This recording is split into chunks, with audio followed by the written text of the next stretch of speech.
Shalom and welcome back to News Bytes. We're continuing on in the book of John with this week's newsletter on John chapter 1 verse 35 through John chapter 2 verse 25. This week's newsletter is called The Lamb Sets Out. From Eliyahu. Shalom, friends. Things move fast in the book of John. Already in the second chapter, Yeshua does the first miracle of a career which included many miracles. This beginning of his signs Yeshua did in Cana of Galilee and revealed his glory, and his disciples believed in him. John 2:11. This first miracle revealed his glory. That is, introduced his glory to the world for the first time. In theatrical terms, this was his big entrance. This miracle was so impressive, it caused his new disciples to believe in him. Think about it. If you didn't know already, what would you expect the introductory miracle of the Son of God, the Messiah of Israel, to be?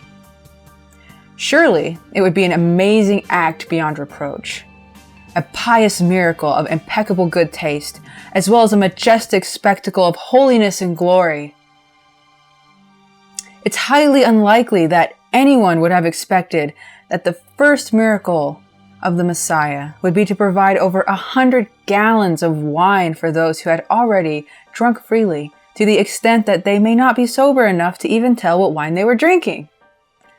Yet, that's exactly what he did. Isn't this an offense against religion? Even today, Christian commentators feel the need to censor the Lord's first miracle. For example, the Believer's Bible Commentary, a Christian commentary I sometimes refer to in my studies, comments on John 2:9, telling readers that they should not drink wine at all. Truly, this is good advice for alcoholics, but they don't limit their advice to those who are thus burdened. They advise that all should leave alcoholic beverages alone. They say, quote, "What should be the attitude of Christians toward wine today? Wine is sometimes prescribed for medicinal purposes, and this is entirely in accordance with the teaching of the New Testament, 1 Timothy 5:23. However, because of the terrible abuses which have come about in connection with the intemperate use of wine, most Christians will want to avoid it altogether. Anyone can become addicted to strong drink. The way to avert this danger is to leave alcoholic beverages alone. Again, one must always consider the effect of his actions on others. In our culture, it would be a bad testimony on the part of a Christian if an unsaved person should see him drinking wine, and for this reason, he should abstain." End quote. Before I make my comments on the quote above, I should tell you that I personally hardly ever drink wine, generally just at Passover, rarely on other occasions.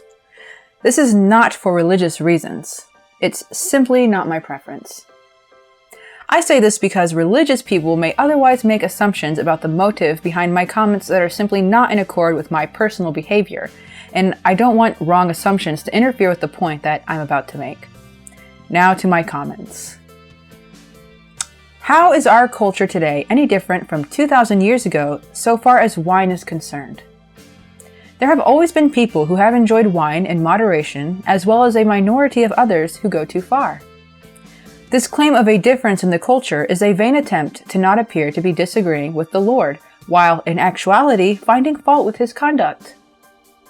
Such commentary, thus attached directly to this passage in which Messiah provided wine for people to drink, comes across to me as religion bristling against the freedom of Messiah in favor of protecting religious dogma.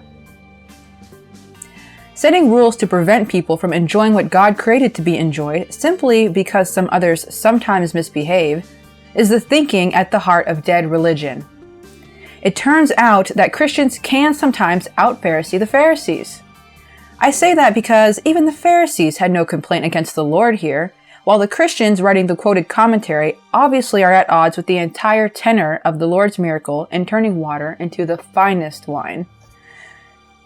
It is precisely in this that Messiah is not religious, and in fact acts contrary to religion, that his glory is revealed. He is a real person who sees beyond the structures of religion into the hearts of the people who need him the most, the broken, the outcast of religion, and the afflicted of this world. All they have to do is call on him, and their lives will begin to change for the better. Every person who has been set free from the bondage of false religion into the glorious freedom of the children of God knows this. It is this glorious freedom based on real righteousness, truth, love, and faith that reveals Messiah to the heart of every true disciple, calling us to follow him. Stupid religious rules never saved anyone. Only Messiah himself can do that. See the real Messiah. This was a good meeting. Actually, something I thought was cool that I just want to share with you. One of my friends, and actually a fellow volunteer here who films News Bytes with me and edits it. Thank you, Michael. He's not here right now. He actually is making wine right now from the grapes, wild grapes, that actually grow around the property. And he's making it in preparation of Passover this coming year. So I thought that was just a cool blessing that Yahweh really put here, to have these grapes here, that he could use that and make wine. And like from our own property, like from Yahweh's land here that we've dedicated to him. So I thought that was kind of cool. I just wanted to share that because, Yeshua turned the water into wine. Though at the rate that Michael's making wine, no one will have to turn water into wine here. So, that's the newsletter. I really liked it. I hope you liked it too.